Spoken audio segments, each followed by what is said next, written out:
Par la grâce de Dieu, je suis ce que je suis. 1 Corinthiens 15, 10.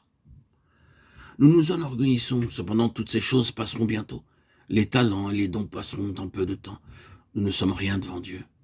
Nous lisons dans la Bible que le Dieu saint appelle notre justice des vêtements souillés. Telle est notre condition devant Dieu. Après notre conversion, nous devenons un trésor particulier.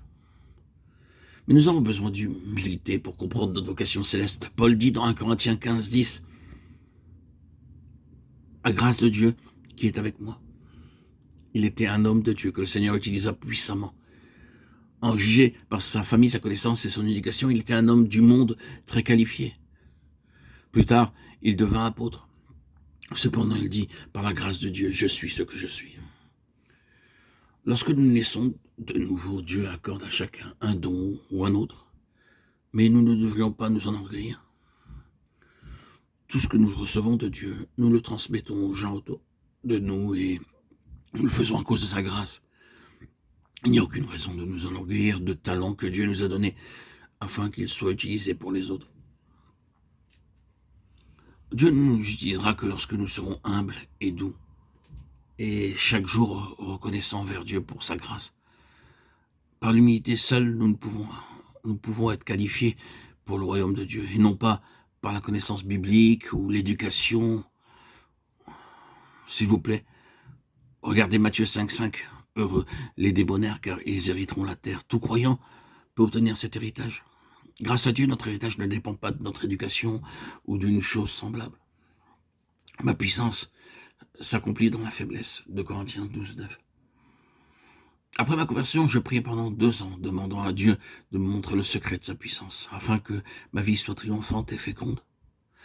Après 2 années de prière, le Seigneur me rencontra une nuit et me dit « Dis-moi, Baksing, comment tes péchés ont-ils été pardonnés ?» Je répondis « Seigneur, j'ai cru que j'étais le plus grand des pécheurs. J'ai cru que tu avais versé ton sang pour mes péchés, et tu me pardonnas. » Le Seigneur me dit « Dis-moi maintenant, crois-tu que tu es la personne la plus faible et que tu n'as pas de puissance ?» Aussitôt, tous mes doutes disparurent et je compris ma faiblesse et mon incapacité sans le Seigneur.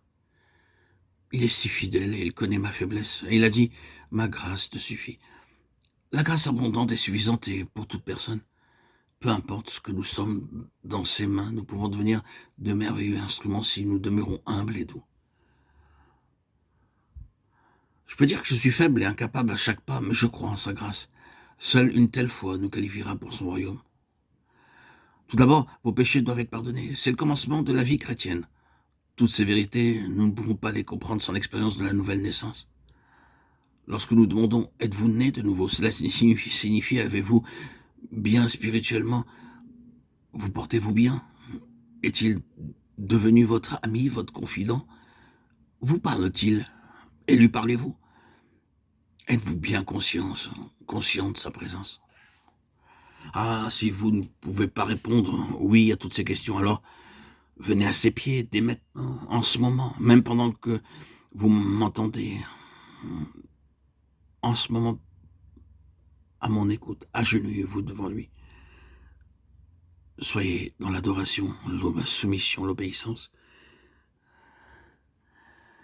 Venez à ses pieds et demandez-lui de vous parler, d'être votre ami. Il viendra assurément et pardonnera vos péchés.